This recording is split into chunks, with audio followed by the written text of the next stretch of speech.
Christmas. It's always good to have a service on Christmas Eve because when we're visited by the three ghosts tonight, we'll be all prayed up and they'll only have good things to say. So welcome everyone. It's great to see everyone. Before we get underway here, who here is mostly a 9 o'clock person? 9 o'clock person. I'll look around, everyone. All right, and now who's usually a 10:30 person? And who is here for the first time? No first timers? How many of you watch online but rarely come in? Well, Cam, you live out of the area, technically. So anyway, what I'm wanting to do here is to just create a little field of love today, right? So, bless you. And so if you have, if you see someone whom you don't recognize, so we just established that all are longtime members. My mic is on mute. How's that? Oh, that's my God voice. All right. So we've established that we're all longtime members. So if you see someone whom you don't recognize, please put your hand out and say hello and a Merry Christmas, or however you keep the season for you heathens and pagans out there. All right. So who's our presider today? Is a wonderful Andrea. Let's call her up as we light our flames of faith. And today is Choir Sunday also. And so we're joined by the wonderful Jason Goldstein, one of our spiritual and music directors. Spiritually music directors, or musically spiritual director, however it works. All right. Like the hat, by the way. Thank you. Yeah, it's rocking. Yeah. All right.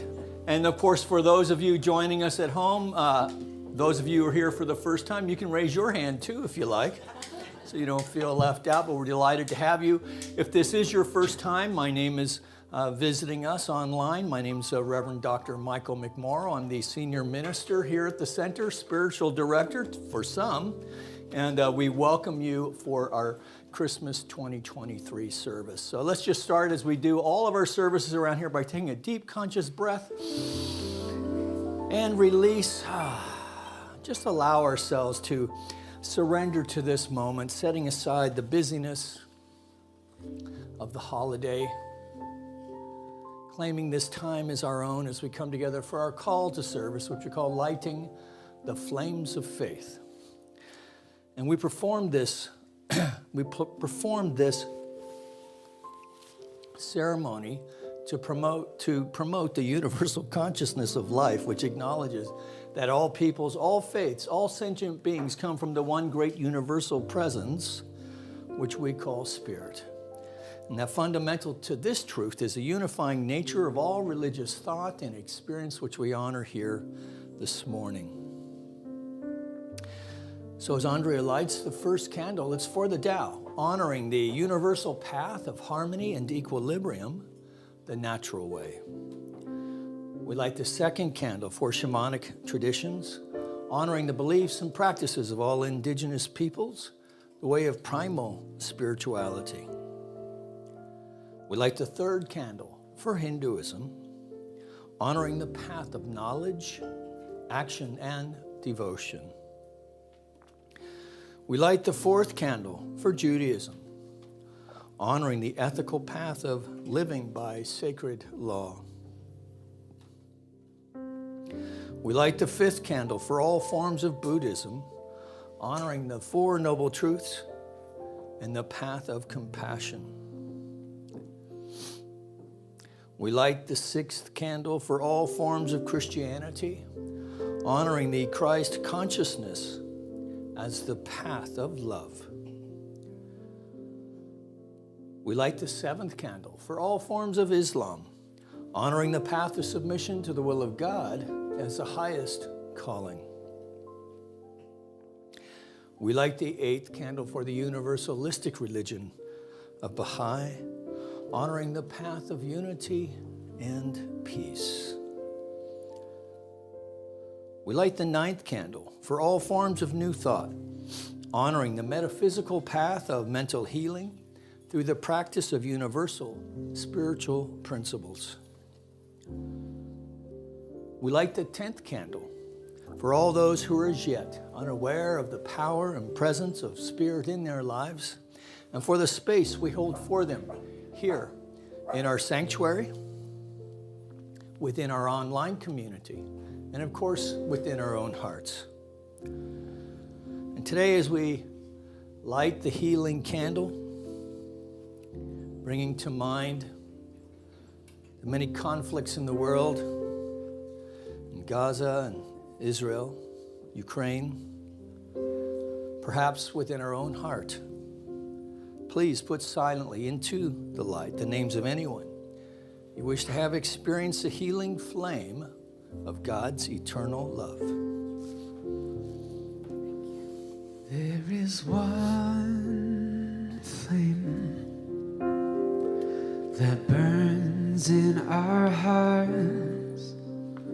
There is one light that shines through our love. We light this flame with faith. We light this flame with faith. We find this light within our own souls.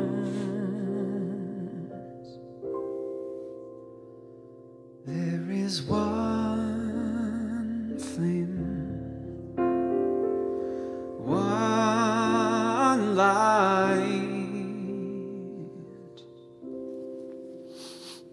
within.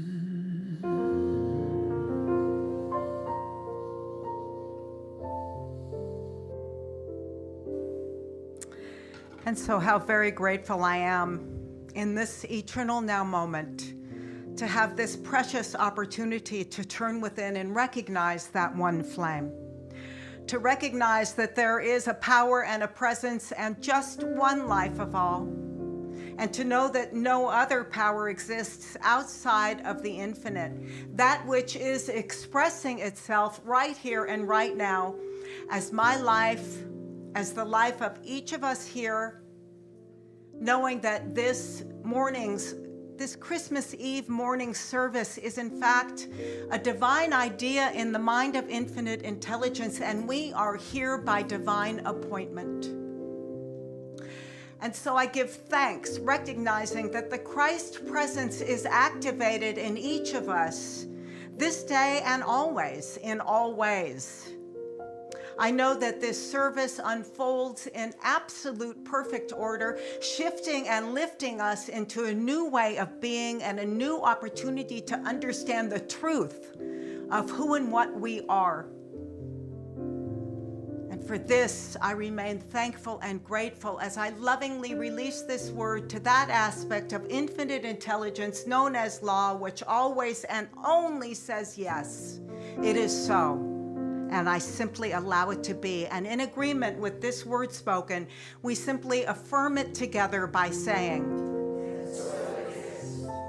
and so it is. Amen. Amen.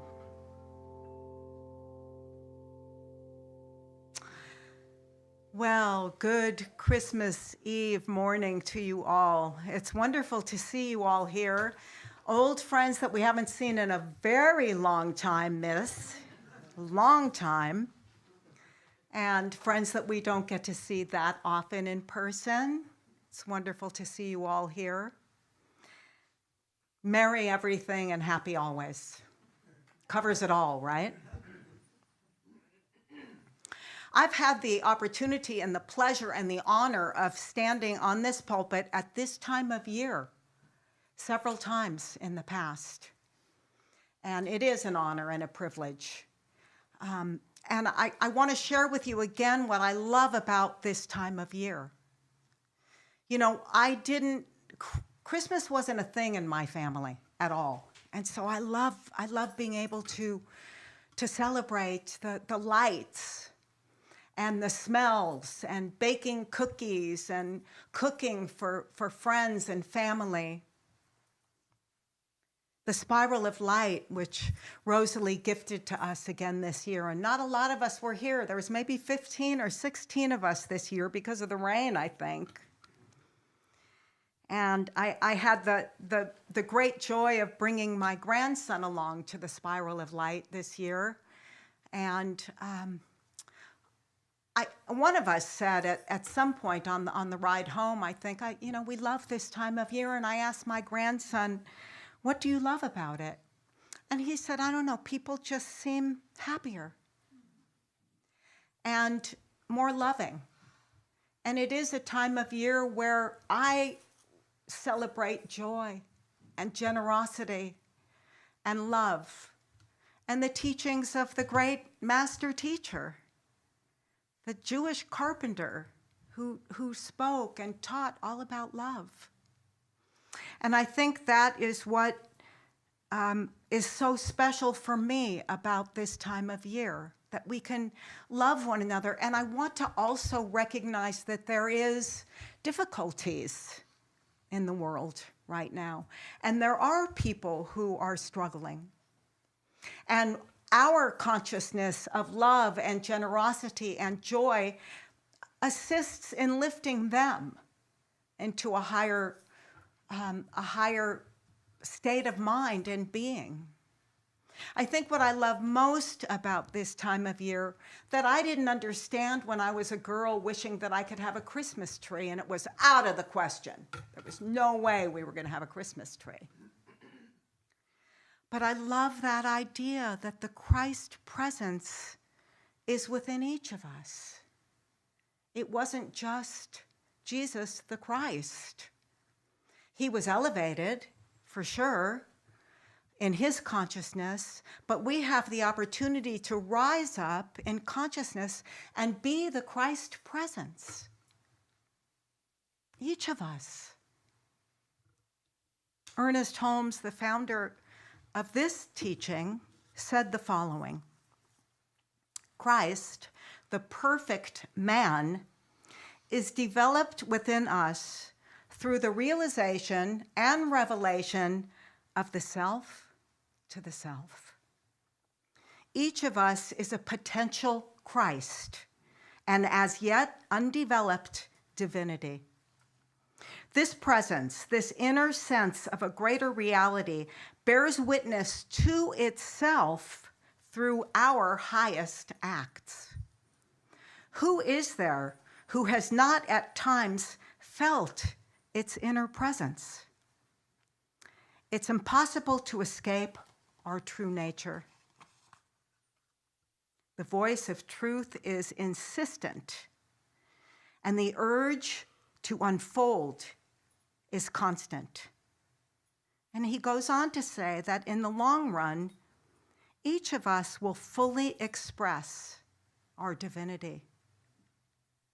So maybe this day we can recognize and express our divinity and see it in each other. It's a wonderful affirmation. The joy of the Christmas spirit is eternally mine. The comfort of the Christ idea finds an abiding place in my consciousness. I wonder if you would be willing to repeat that after me so that we can affirm it together. The joy of the Christmas spirit is eternally mine. The joy of the Christmas spirit is eternally mine. The comfort of the Christ idea finds an abiding place in my consciousness. Thank you. And so it is.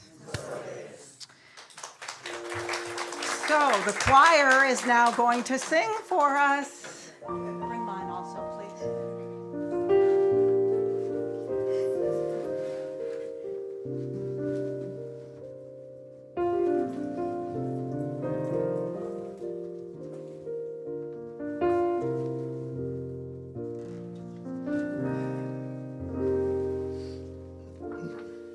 Christmas makes me feel emotional.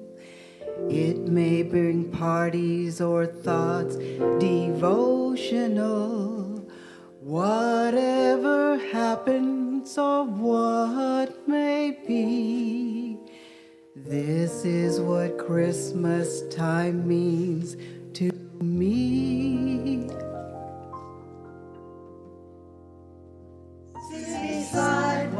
Busy sidewalks, dressed in holiday style.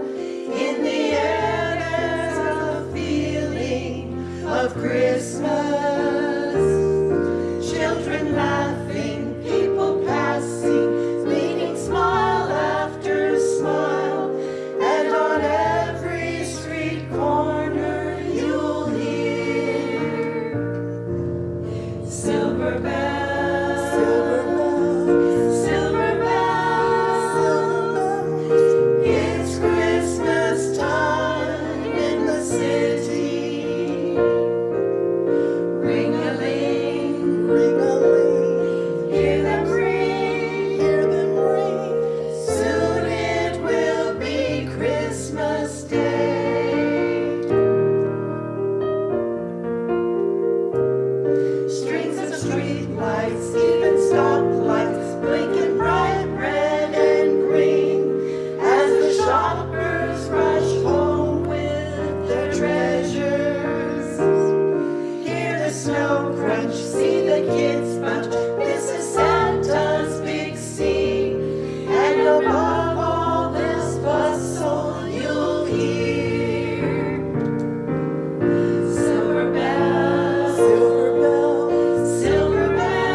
Thank you, Scotty, for making us as good as we are.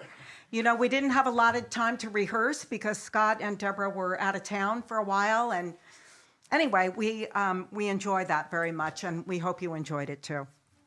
So I have some announcements for today. Practitioners are always available for you for a 2-minute tune-up. You want to anchor something more deeply, you want to release something, come hit one of us up, and we'll pray with you in the prayer room.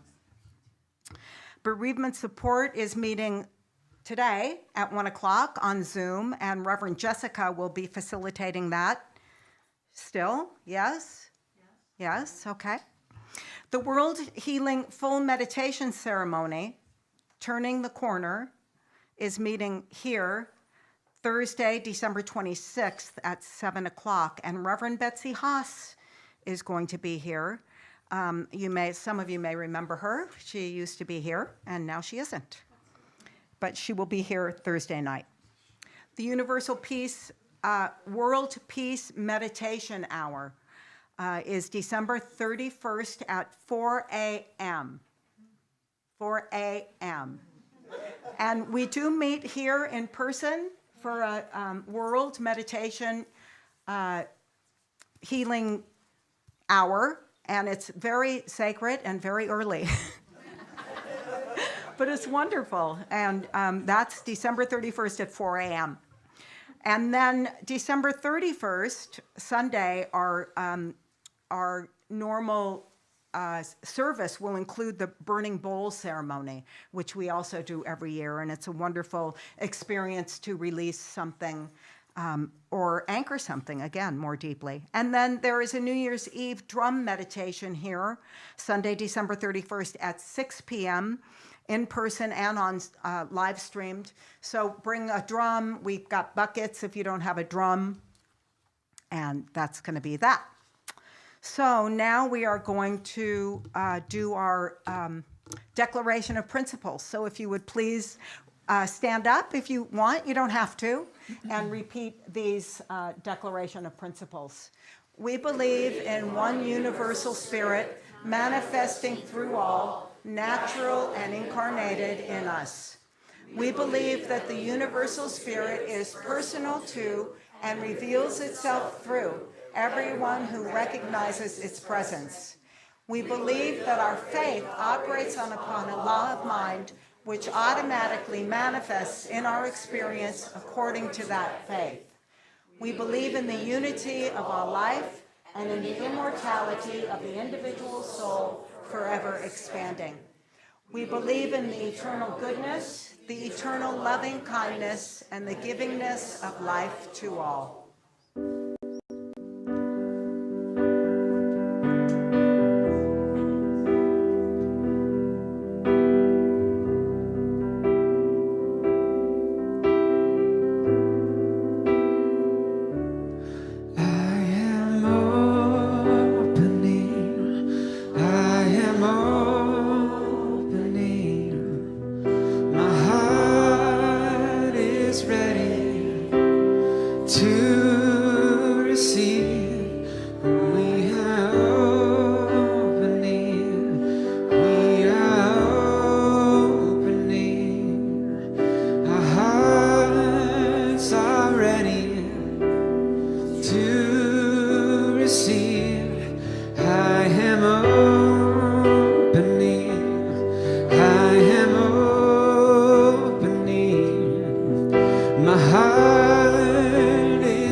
Well, with my eyes closed up here, it was like sing choirs of angels out there.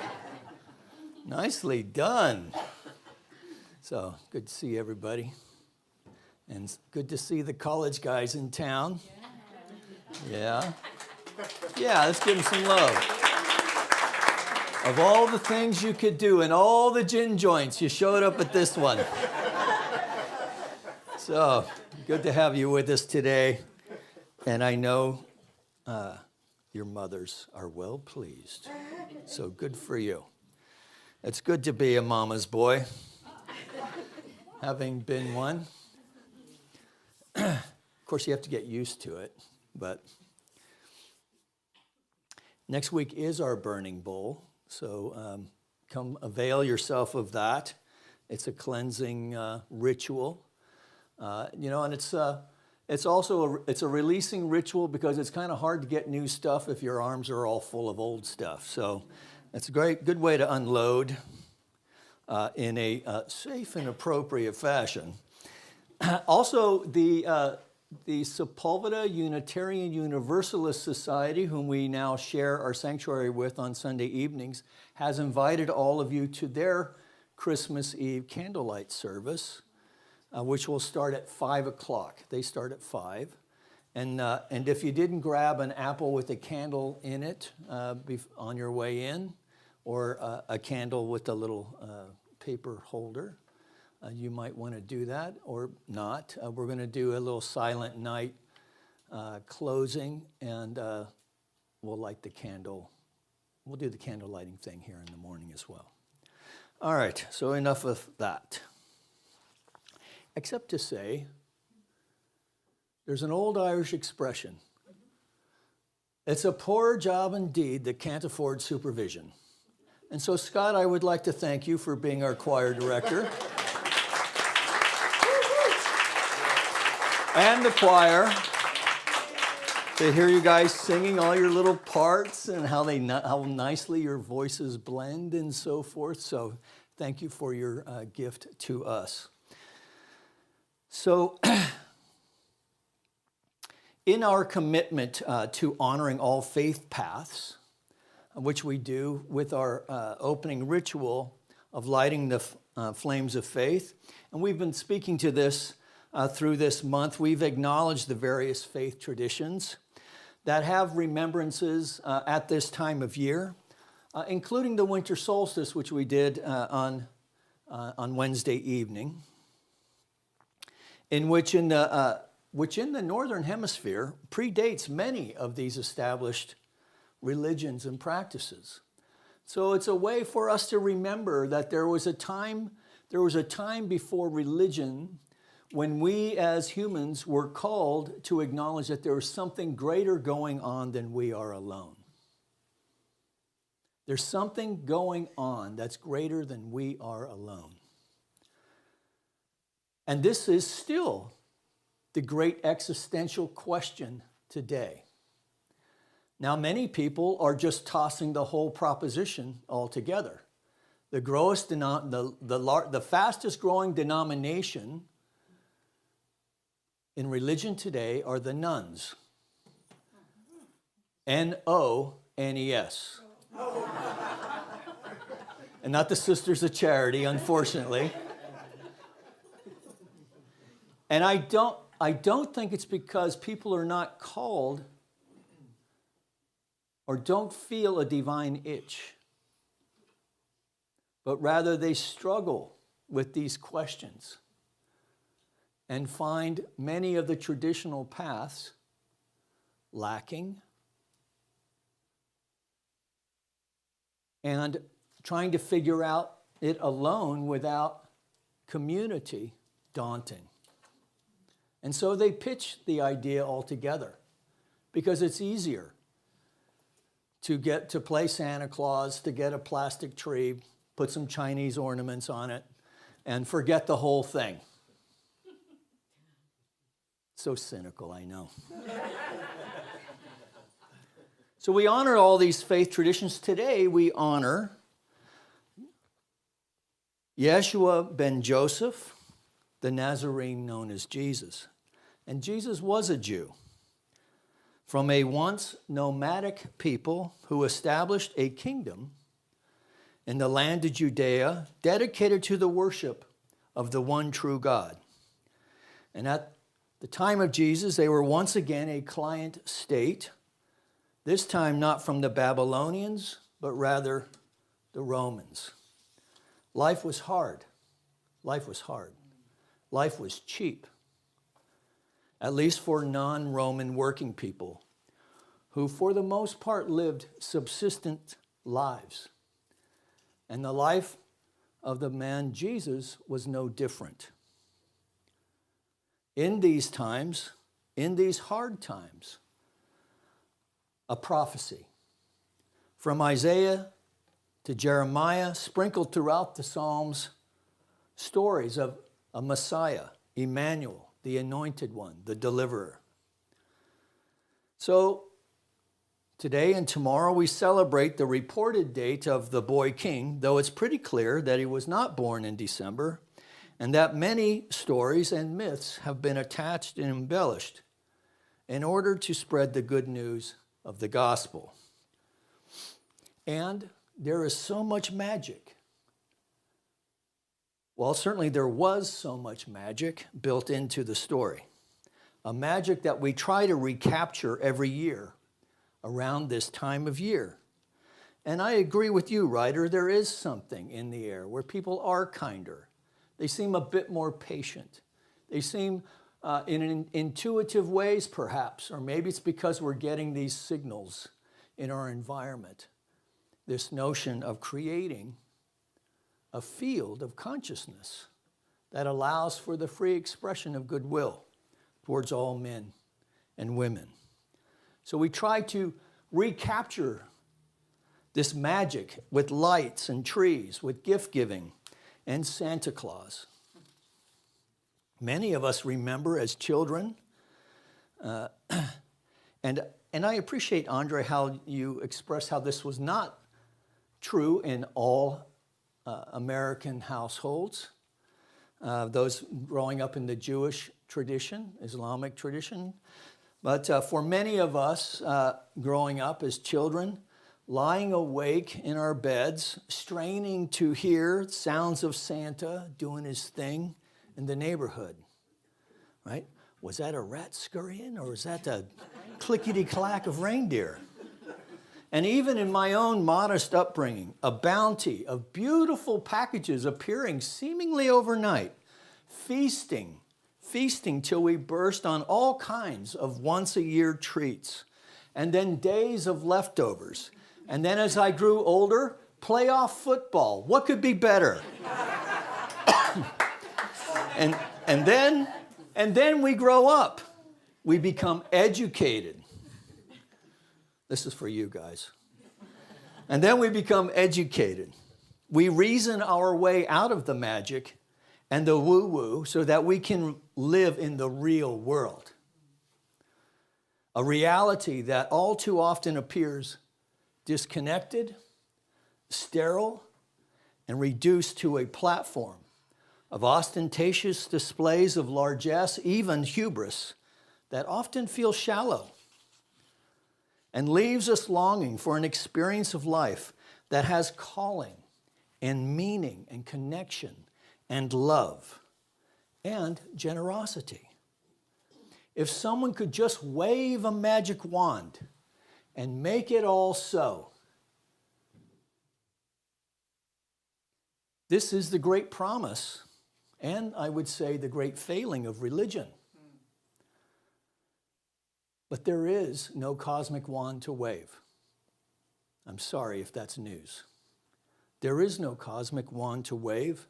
Peaceful aliens are not going to show us the way, and Jesus is not coming back to save us from ourselves. Jesus did not come in as a conquering hero king. He came here through humble circumstances to teach us the healing power of love. That's it, man. What it looks like, how to live it, how to be it. He taught the power and authority within not only the spoken word. Can I get an amen from the canine? He taught the power and authority within not only the spoken word, but also the power of thought itself. Now, a lot of well-meaning folks have hung some pretty ugly ornaments on this beautiful teaching and tree of love. Ornaments that appear to be beautiful, only to find they are window dressing for swagger, pious judgment, and righteousness. Now, how to know the difference? How to know the difference?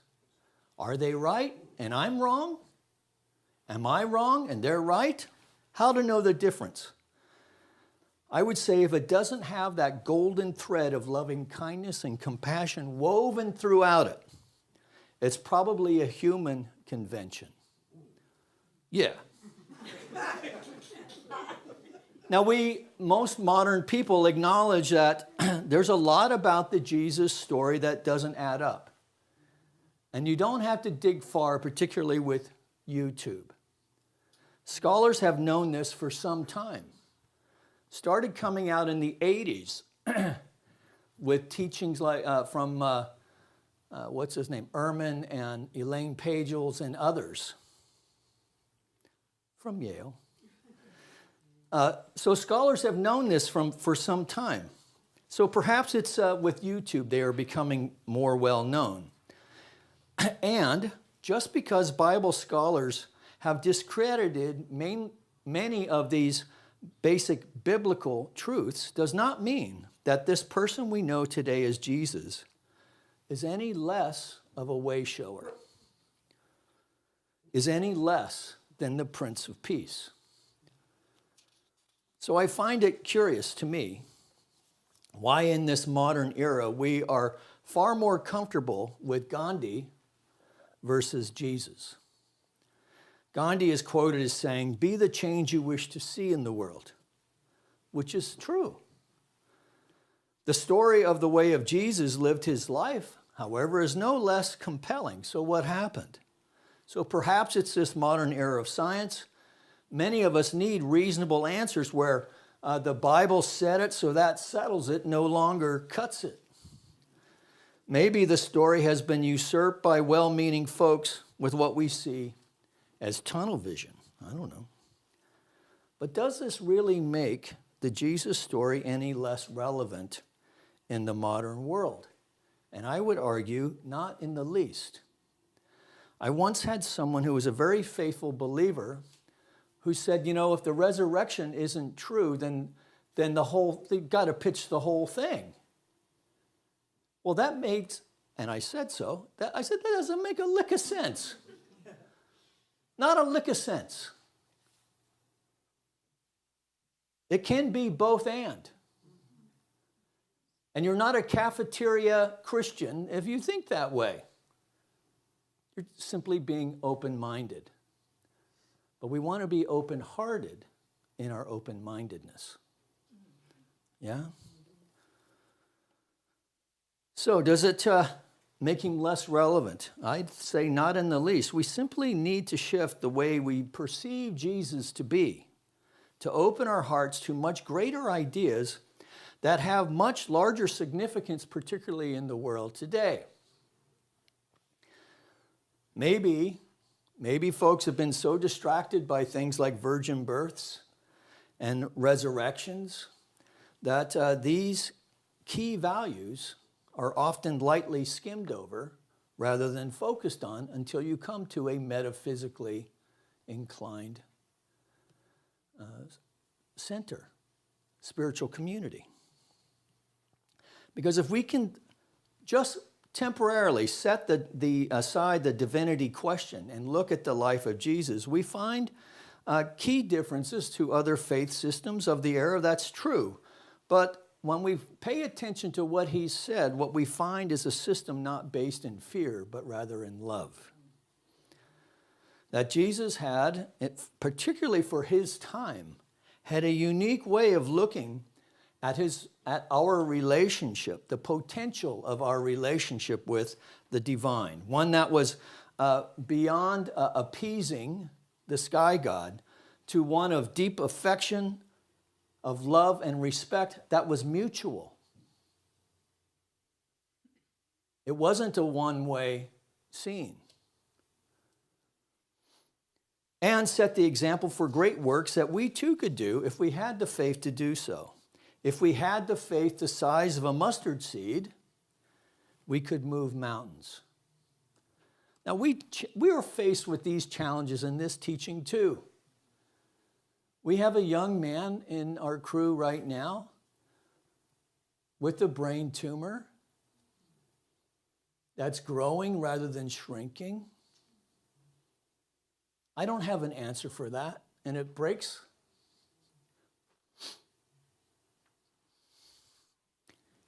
my heart for his family and for him as well. But I can still show up. I can still show up and be the light. Right? As we all can.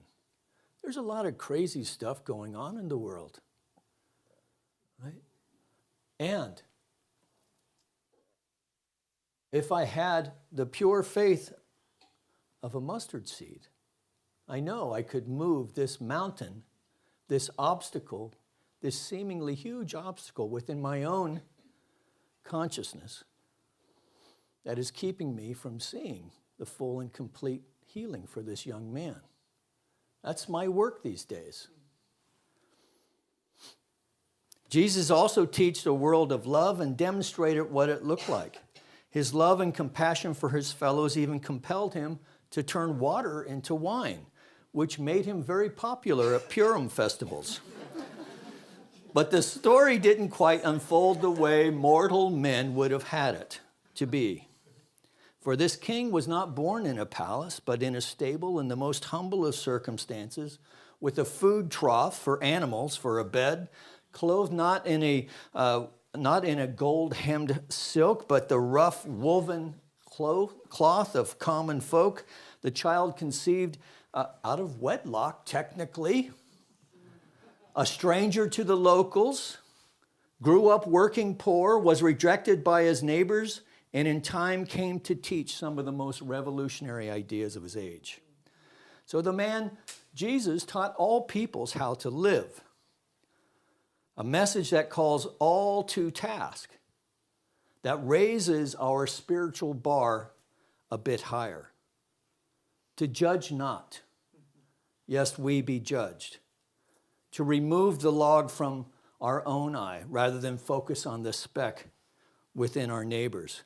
To know that it is difficult, if not impossible, to serve both God and mammon, or the world. To practice forgiveness. To forgive how many times? 70 times 7. To understand the love of money over man, God, only serves to block our way to the kingdom of consciousness. To shake off the dust of rejection rather than to live in resentment. If our neighbor is hungry, feed him. If he needs a shirt, give him your coat. And he taught, my brothers and sisters, that yes, you are your brother's keeper. Emerson once wrote, the soul is the perceiver and the revealer of truth. We know the truth when we see it. Let the skeptic and the scoffer say what they choose. To me, these Christ principles, this is, Holmes kind of pointed the way to this. Christ as a principle rather than as Jesus' last name, which it's not, it's a Greek word. Christ as principle, that these principles are universal and they require spiritual practice to demonstrate their power effectively. They offer power and freedom in life at all levels. They offer to be wealthy and generous to all. If currently poor, to know that it is an abundant universe, to know that it is our thinking that's getting in the way of the highest expression of our life, that there is an infinite power and presence that is the creative impulse of life itself that is calling us in gentle ways to be more. But it's whispering. It's not clanging the cymbal. It's calling for us to pay attention, to be still and know I am.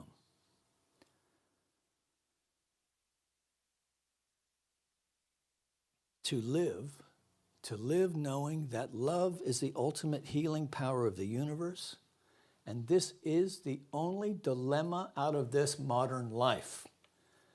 It's the only thing that's going to heal all of the construction language things that I could say right now about the condition of the world. You name it, man.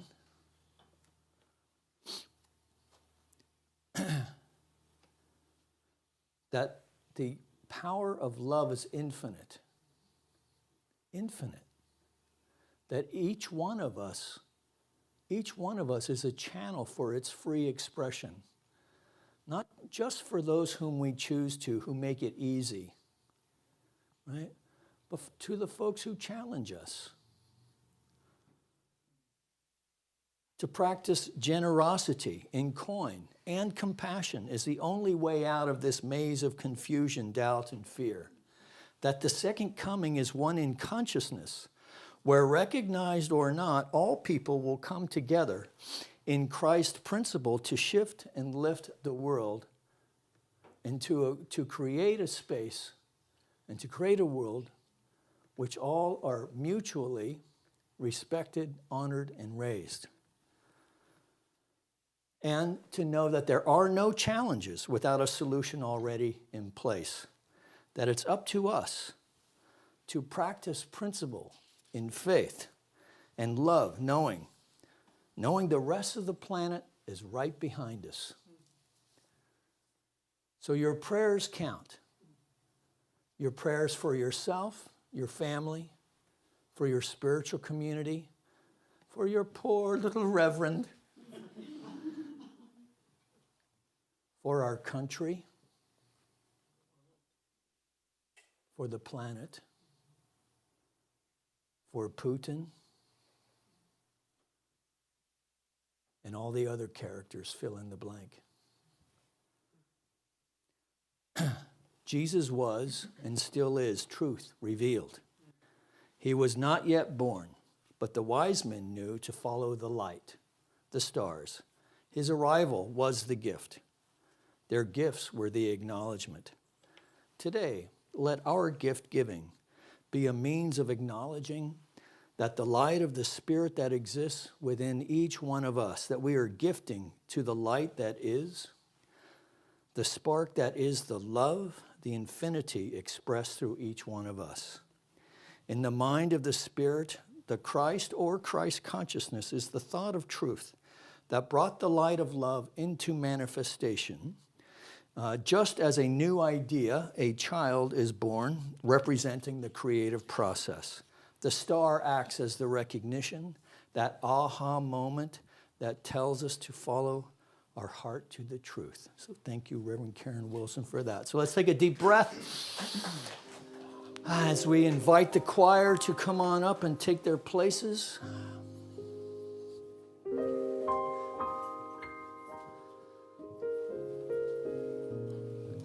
So isn't it interesting that the Christmas holiday comes after the solstice?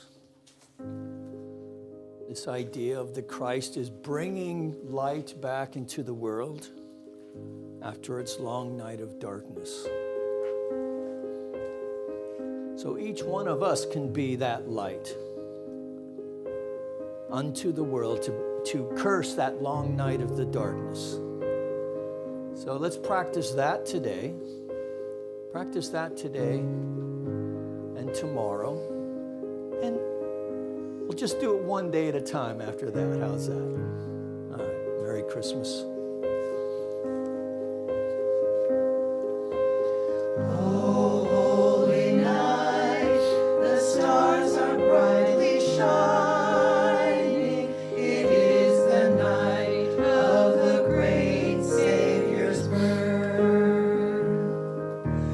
Long lay the world in ignorance and longing till love appeared and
Let's give some more love to the choir.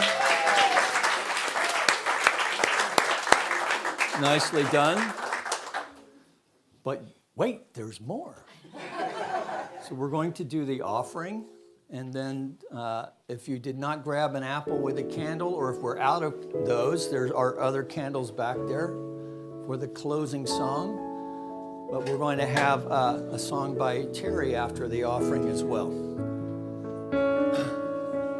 Spirit gives through me, Spirit receives through me, Spirit lives and breathes through me.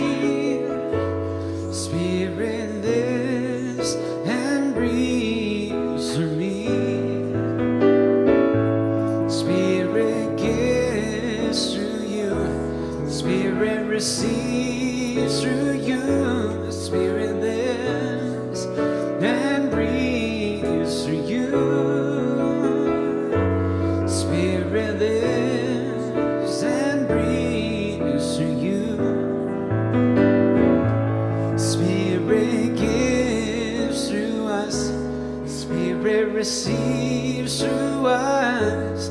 Spirit lives and breathes through us. Spirit lives and breathes through us.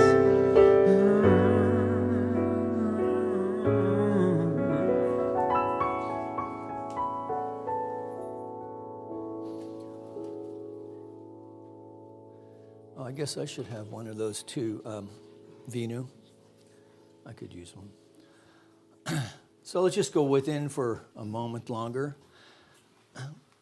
Recognizing and knowing that this basket represents both the generous heart of the individual and the receptive heart of our spiritual community.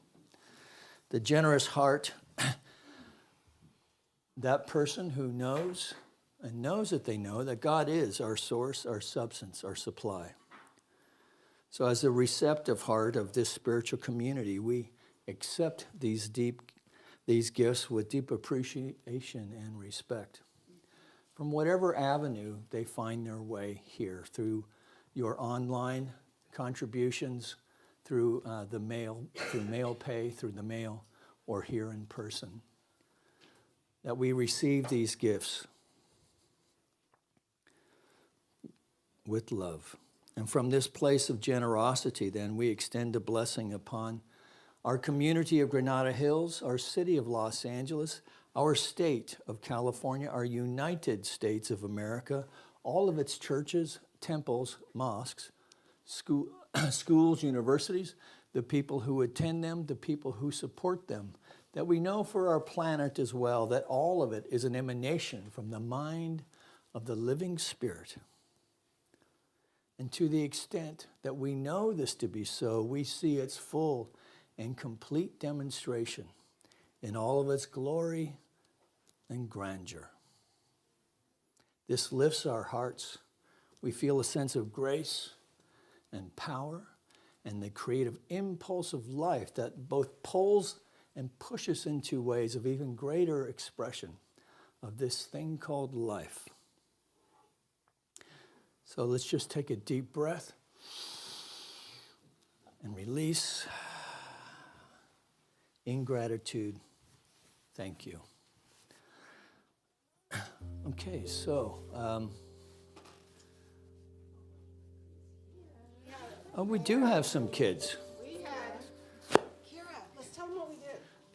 Well, Kira, we made some Christmas ornaments, and then Kira wanted to make paper airplanes, and so we made all sorts of. We're calling them Santa sled helpers. Oh wow!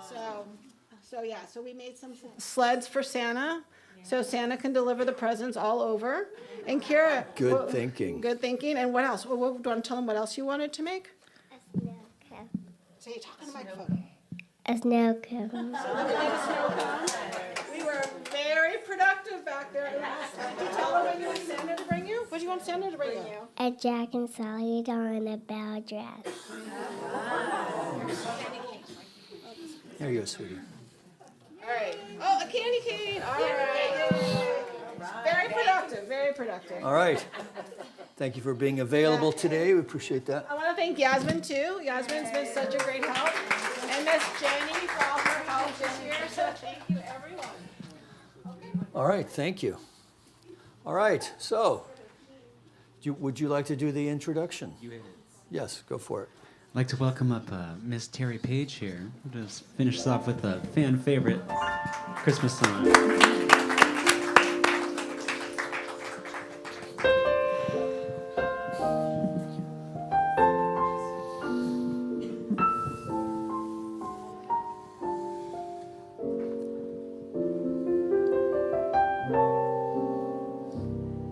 Chestnuts roasting on an open fire, Jack Frost nipping at your nose, Yuletide carols being sung by a choir, and folks dressed up like Eskimos. Everybody knows Tofurkey and a gentle snow help to make the season bright. Tiny tots with their eyes all aglow will find it hard to sleep tonight. They know that Santa's on his way. He's loaded lots of toys and goodies on his sleigh, and every mother's child is gonna spy to see if reindeer really know how to fly. And so I'm offering this simple phrase for kids from 1 to 92. Although it's been said many times, many ways, Merry Christmas to you.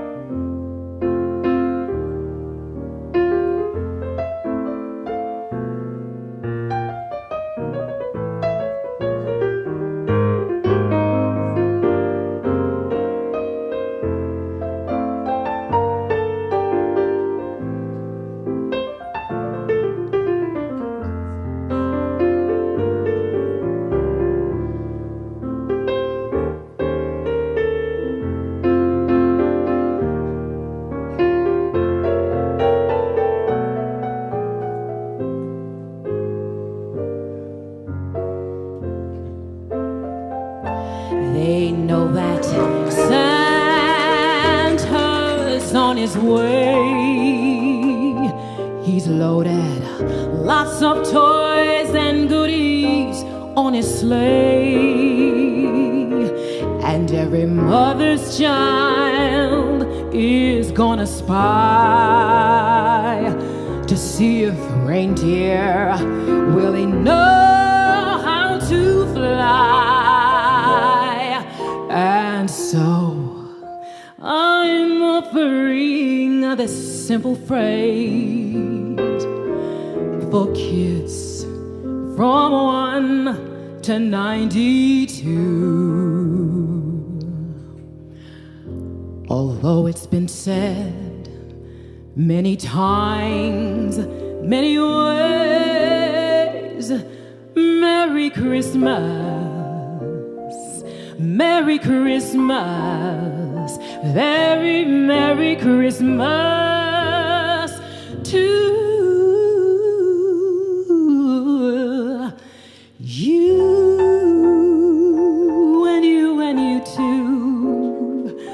Yeah.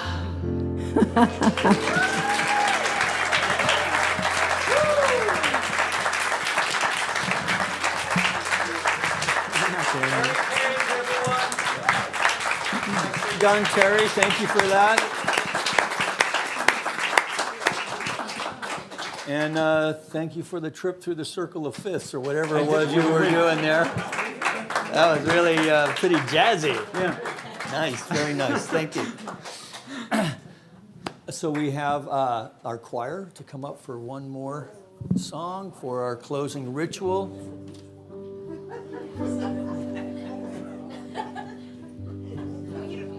Surprise, surprise. And so we're lighting the candles from the healing candle today.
Want to do the closing treat? So how grateful I am to have this opportunity to once again recognize that there is but one light, one power, one flame expressing as each one of us. How grateful I am in this moment for this beautiful spiritual community who has come together this Christmas Eve morning, anchored more deeply in love. That we recognize today more than ever that love is the one and only healing power that there is. So we leave here today with an uplifted sense of the Christ consciousness within us, that of love, spreading love, being love, knowing love for the entire planet. And in this consciousness, we heal. We heal everyone around us. We heal the planet that we so lovingly live upon. So I am grateful for this opportunity to go forward from here, united in this consciousness of love, united in the consciousness of peace and joy and generosity as we go forth and heal this planet. And for this, I am thankful and grateful as I lovingly release this prayer, declaring that it is so. And in agreement, we affirm this by saying together, and so it is. Amen. Happy holidays, everybody. Woohoo! So we do have a short video. You're not required to sit because it will also be on in the sanctuary, but Mike Carlin has put together a little Merry Christmas greeting from your staff ministers. All right, Merry Christmas, one and all. Ho, ho, ho. Happy holidays. This is Kathy Lyons, Animal Kinship Minister at the Granada Hills Center for Spiritual Living, knowing for all of you and your families, including your animal companion as well, a wonderful, joyous holiday and a wonderful 2024. Keep coming back to our wonderful Granada Hills Center for Spiritual Living, where we honor all of those on your spiritual path. And so just have a wonderful holiday season and look forward to seeing all of you in the coming year. And so it is. Hey there, I'm Reverend Jessica, and I'm so glad that we get together to celebrate the light, bringing light to darkness in this season. We've got so many things to celebrate.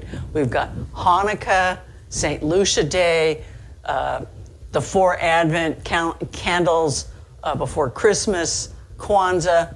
They're all a reminder of Matthew 5:14. You are the light of the world. Merry everything and happy always. Happy holidays, everyone. I'm Reverend Nicole Robbins here at Centers for Spiritual Living in Granada Hills. I am the Youth and Family Minister here, and we have such wonderful things planned for your children in 2024, starting with our after-school special classes, which will be in music and drama and improv, Tai Chi, meditation. So we would love for you to bring your children to this after-school program. I want to wish everyone a very safe, happy, healthy, wealthy, and abundant holiday. And I'm just so excited to see what 2024 brings us. Much peace, love, joy, and grace to all of you. Happy holidays, everybody. My name is Maureen Hoyt. I am the Minister Emeritus for the Granada Hills Center for Spiritual Living. I was pastor here 14 and a half years from 1995 to 2009. Today is a good day, and it is a day to think about not taking some of the stuff from 2023 into 2024, that the 2024 model is one of prosperity and spiritual health and development. That as we let go of 2023 and move into 2024, we have within us everything that we need to know about how to create the best life ever. The superlative life experience, as Dr. Ernest Holmes would tell us. Please have a great holiday season, Happy New Year, and come back and visit us. Oh, good evening, and how are everybody? And I am here, my name is Reverend Nancy Woods, and I'm the Assistant Minister at the Center for Spiritual Living in Granada Hills. And I love the idea of celebrating this time of year with everyone. And so I am saying to you, with love in my heart and consciousness of gratitude and appreciation for all of you, for all your support for our center, and welcome any of those that haven't been here to our center as we say happy holidays. Have a fabulous Christmas. And whatever you're doing these holidays, enjoy it. And with much love and gratitude, thank you. Hello there, Reverend Dr. Michael McMorrow coming to you from the Center for Spiritual Living in Granada Hills. I just want to wish everyone a happy and holy holiday season. And for me, it's a time to remember those who've gone on before us, but also to keep in mind the traditions of goodwill towards all men and women, that a time to practice, especially ways of being, practicing kindness, loving kindness and compassion to all. I'd also like to take a moment to thank everyone who's been in service to our center in any way. Just know that you have my heartfelt gratitude in ways that I often forget to say just how much your service means to this center. And then for our membership, just know that you are loved, and I'm grateful to be walking this path with you. So a very happy holiday season and a happy, joyous, and prosperous 2024. Bye now. Hello, everybody. My name is Jean Hoffman, and I'm a staff minister at the Center for Spiritual Living here in Granada Hills. And I want to begin with a little gratitude, thanking Mike Carlin for filming this so I can be a part of this celebration, and also thanking my precious family and spiritual community itself. I sit here by my decorated tree and my cat, Lily. And I would like for you to know that the Yule tree is a symbol, an ancient symbol. And it represents the darkest day of the year, with the winter solstice. The Druids brought the tree in to bring light into their homes, waiting for light to return. Light is encouraged in this darkest time to return for sure. And it's the return of the sun, S-U-N. It's the time also when Christians welcome the birth of the sun, S-O-N. Both spellings represent light in a darkened world. The fertile soil of consciousness welcomes our requests, the wishes that we have. And this year I have two wishes, two requests that I would like to say out loud and share with you. The first wish is that my daughter Dana be healed from cancer. She's kind and courageous, and I know that light is love and is the healing antidote that we need. My second wish is that the outside of me matches the inside of me. Knowing that peace inside of me does bring peace into the world, and I'm willing to share that without reservation. May we see and speak to each other with eyes and hearts of peace from this moment forward. We meet in that field of possibility where consensus and love are honored. Merry Christmas to you. Happy Hanukkah to you. Joyful Kwanzaa as well. And may the light brightly shine on however you decide to celebrate this beautiful holiday season. Thank you. It's also appropriate for me to end that way, just as I began with gratitude. So thank you, thank you, thank you. That is the perfect prayer. Namaste.